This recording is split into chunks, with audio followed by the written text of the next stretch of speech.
All right, good people. We'll start over here. First of all, happy Sunday and welcome to my channel. Find joy in the journey. So we're going to look at the joy garden. My seedlings. These are my seedlings. Give you another quick look at that. Some of those little seedlings over there is turning yellow, so I need to check on those. There we go. And these are the ones that I up potted. Those were to the tomato plants that I up potted. All right. Turn around real slow. Okay. The unfortunate things. My strawberry plants. May they rest in peace. So yeah, I'm just not good at growing fruit. I tried with blueberries first. Now the strawberries, I give up. I'm just gonna focus on vegetables for now. So basically, I'm gonna take these two. These pots are called urns. I'm gonna go ahead and redo those. Put something else in there, but they didn't fare well. The Beauregard sweet potatoes have been moved to this spot over here. Okay. The potatoes, okay. This one is the red Norland. And as you can see, the foliage is coming up. It's breaking through the soil. So now it's time for me to mulch. I think I need to wait till it gets a little bit taller than this, but pretty soon I will be mulching the potatoes. This one is the Kennebec. That's a light colored potato. Yeah, so I'll be mulching that. And this is the Yukon Gold. Okay. Look, my lettuce over there. I was about to harvest that and make me a sandwich. No joke. That would have been super fun. Okay. Celery's doing fine. We had some rain just now and I was super happy. You'll see a video on that. I was like running around like a mad woman. Okay. That is beans. The bush contender beans. Okay, they're doing fine. I'm just doing a little quick overview. You've seen the garden tour, so we don't have to do that all that again. I just want to show you the changes and talk about the mishaps, the misfortunate things. These are carrots. My carrot seeds did germinate, and I did use that little technique, but now they're up and running. They're doing good. That's one tote with the carrot seeds. I moved the stackable planters for a good reason. I moved the stackable planters because now we have the corn corner. This is where the stackable planters was. This is a pallet right there, you can see. And so I had the stackable planters on the pallet. So now I wanted to group all my corn together, right? So I put those corn totes, and I have one whiskey barrel with some corn in it. And I put that on the pallet. I wanted them all together. I mean, hey, corn is used to growing together when they're in the field, so I felt that's enough room. They should be good. Okay? And when the time comes for me to pollinate them, you do that, you hand pollinate them. You're going to take the stalk and you're going to shake it. Once the little tassels form at the top and you have the corn cobs with the little silks coming out the top, then you're going to gently shake the stalk and let the little pollen from the tassels fall down on the little corn silks, and you're going to pollinate them.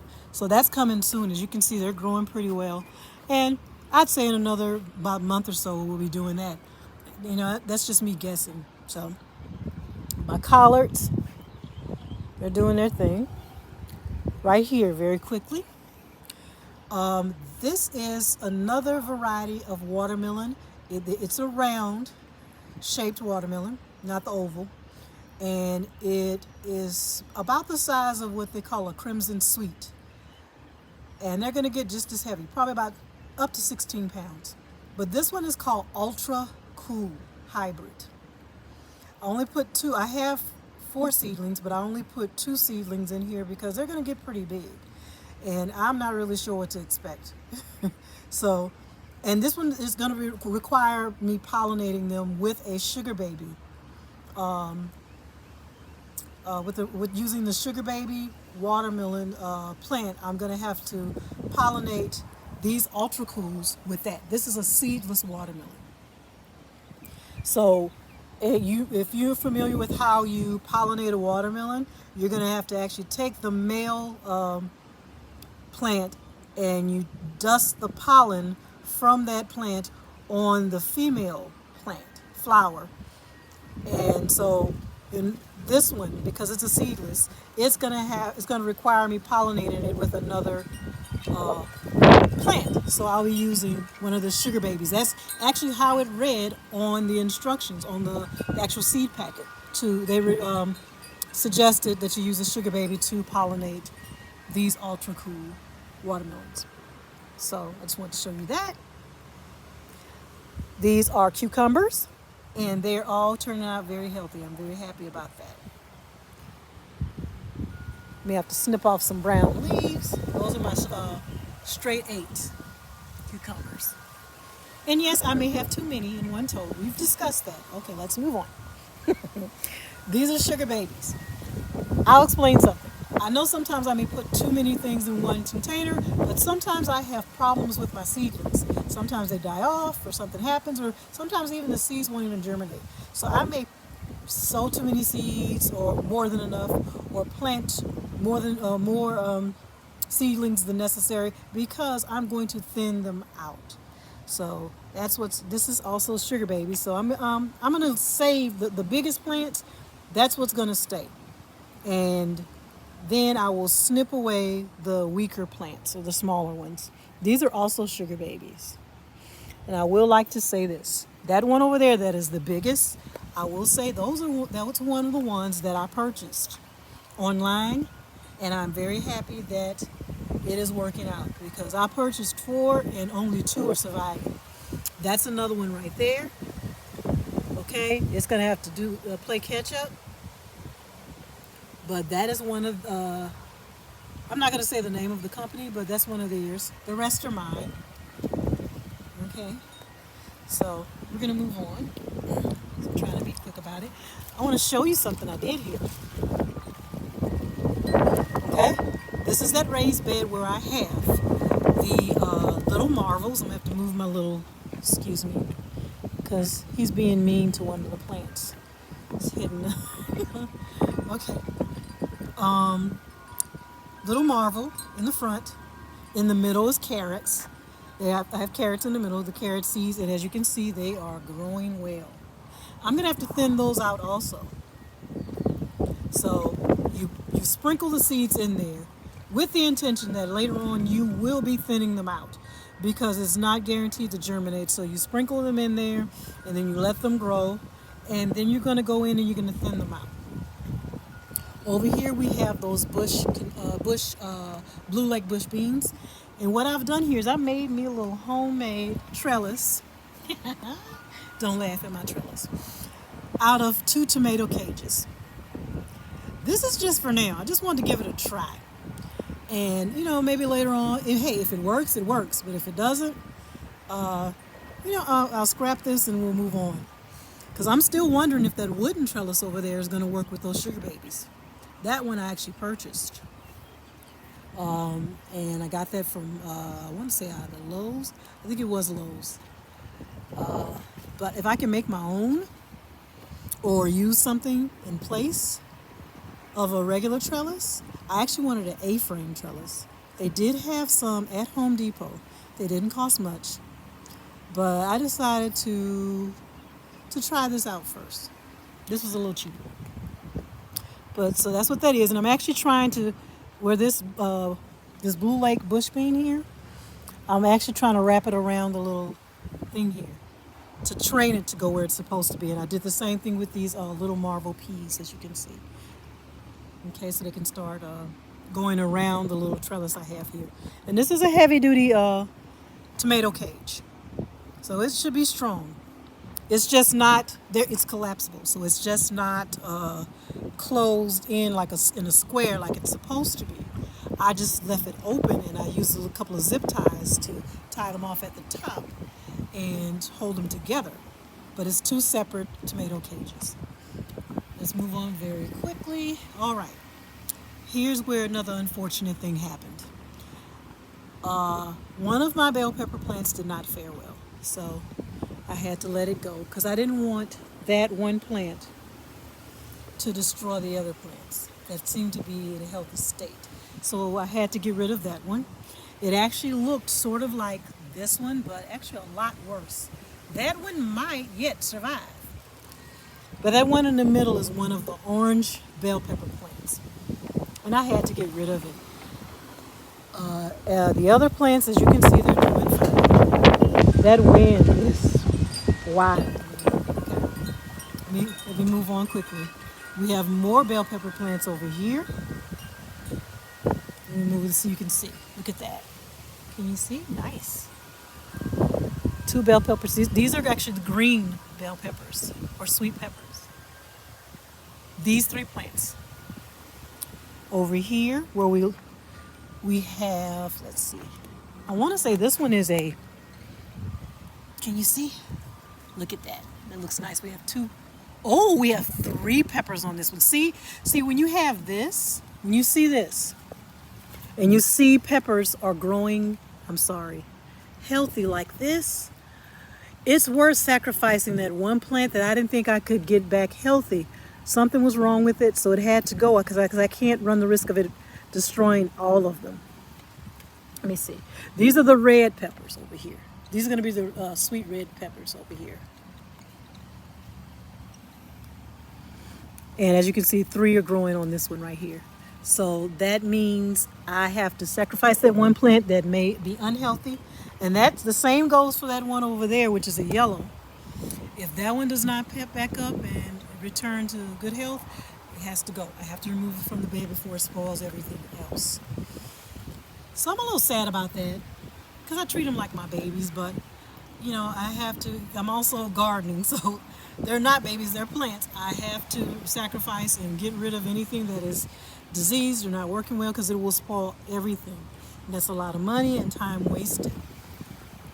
My tomato plants. In the front here, those are the celebrity hybrids. In the back, those are your better bush. One of them's looking a little weak over there, but I would like to show you this celebrity where one of the tomatoes there, let's look at that, there we go, is changing colors. And I think we're okay as far as like the blossom end rot. I think we're okay. I was concerned about that, but because I did see one that looked a little weird, but I think we're doing okay. I'm following the instructions on what I did, how I learned to grow tomatoes, and that is to use bone meal. I think it's every 2 weeks you add bone meal to the soil, and that bone meal has calcium in it, and that helps to prevent what they call blossom end rot. So even though it did rain, I think these tomato plants can use a deep watering. When my brother-in-law was over here, he said, yeah, I was like, I told my brother-in-law, I said, I've been really watering because it's spring, but we're getting in the 80s. We're like mid-80s almost every day with a little cloud coverage, but still. Yeah. He said, well, if you're just spraying the plants, to keep them moist, he said that's not going to work. Give them a deep watering at least every 2 days. So, and he's an experienced little gardener, so I'm going to follow his advice, and I'm going to go ahead and give it, even though it rained, that's not enough to give it a deep soak. So I'm going to go ahead and give it a deep soak so it can get down to those roots. But they're faring well. Like I said, calcium will prevent blossom end rot. And you to bring your tomato plants with bone meal every 2 weeks, and every other week in between the feedings of bone meal, you can use a tomato tone. And you do the same thing with your pepper plants. The same regimen you use for the tomato plants, bone meal every 2 weeks, and then every other week, tomato tone. You use that same method with the pepper plants. Okay? Here's the okra that I transferred into separate pots. And as you can see, look at that. Nice and strong. They're doing well. They are doing well. These are the originals, right? These three right here, and notice they're bigger. And I removed those other two plants from each of these totes and put them in separate totes over there. Okay. And I'm going to be honest, when I made the decision which plant should be transferred, I did make the decision by the biggest, stronger plants is going to stay rooted in its original pot. And the smaller plants, I kind of decided if the smaller plants don't make it, I won't be as upset. So that's why they are bigger, because these originals over here are bigger than the ones over in the second pots over there, because I did actually make a conscious decision to move the smaller plant. Just saying, the logic is if the smaller plant doesn't make it, I'll be all right. But as you can see, these plants, even though I did kind of fiddle with the root system a little bit, they're growing strong. So I'm very happy about that. Now, we've did the whole tour, but let me show you something. Let me show you something. You see that beauty right there? That right there is what I just picked up today. That's why my brother-in-law was over here. He helped me out. This is a pallet that I got from one of our local furniture stores. I was passing by last Sunday, actually, when I went to pick up my son from work, and I passed by one of our local furniture stores. There's a store called Balello's. I'm going to give them a little shout out. Thank you, Balello's, for my pallet. This is a pallet, and as you can see, I like to use pallets in my garden. When I had the other little container garden, my fall garden, I actually used 2 small pallets. And right now, that other pallet is being used for my soil. As you can see over there, that's that second pallet. I have my soil on there, just like they do at the store. I know it's a mess over there, but it's a work in progress.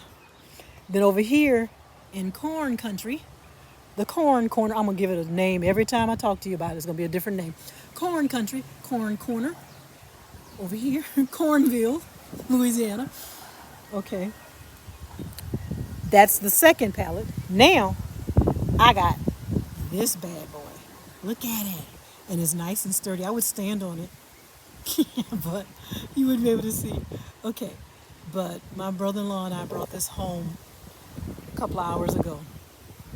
And right now, this is not where it's going to stay. I'm going to do a little cleanup and lay down some more fabric, some, landscape fabric for the weeds. And then I will finally put it in its final spot. But this is what I'm told. When you have containers, it is literally best to have something underneath to help with the drainage, instead of it being just directly on the ground. It actually, to have a stone like these stepping stones, or over here where I'm using these little ceramic tiles. I had some ceramic tiles left over from doing my floors years ago. I mean, almost 10 years ago, I redid my floors. And I still had some tiles left over, and they were just sitting there. And I said, you know what? I'm going to use these. I'm gonna find a purpose for them. So that's what these little containers are sitting on. Because it was pointed out that it's best to have the containers on something. So I'm going to do the same with these over here. But for now, they are on the ground. So most likely these totes, will probably go on that new pallet. Let me give you one more good look at it. It's super cool. I mean, I was eyeballing this thing for a week. I'm like, okay, when I get in touch with my brother-in-law, they're right next door. My brother-in-law and sister-in-law. My husband's sister lives right next door. And I said, when I get him, I'm going to have him go and pick up this pallet for me.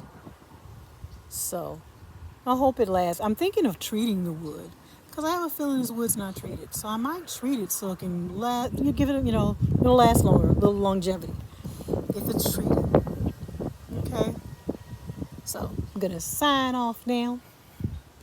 I hope you enjoyed the tour. Okay. And guess what? Because of the rain, now my rain barrels are not empty. That one over there, this is the original. And it still had water in it because it was actually filled all the way to the top, but I had been using it. The new one over here, it was empty. I mean, dust was forming on it. So when it rained, I got super excited and actually discovered that it wasn't actually lined up right. So I actually had to, that's why I was soaking wet. I actually came out here during the rain and pushed that and pushed the barrel back in the perfect spot so it can catch the rain from off the roof. So, oh, that's the tile. That's the ceramic tile. I got one over here because I'm going to set some things over in this corner too. I'm going to have to kind of spruce things up over here a little bit. Okay. Spray for repellent for snakes. My husband and I were already discussing that we're going to have to keep this grass down. No tall grass. And that's another reason why I put the edging. I put the edging there so when we come by with the weed eater, it won't disturb the mulch and the landscaping fabric. So I put a little edging around there. Okay. So there we go. That is the tour. So you guys, you enjoy the rest of your Sunday. I hope you liked the tour. And I will see you next time. Thank you for watching this video. I hope if you haven't done so already, you make the decision to subscribe to my channel if you enjoy my content. Hit like on the videos, share the videos, comment on the videos. I always love talking to you guys. So I will sign off for now. You guys enjoy your Sunday. Bye now.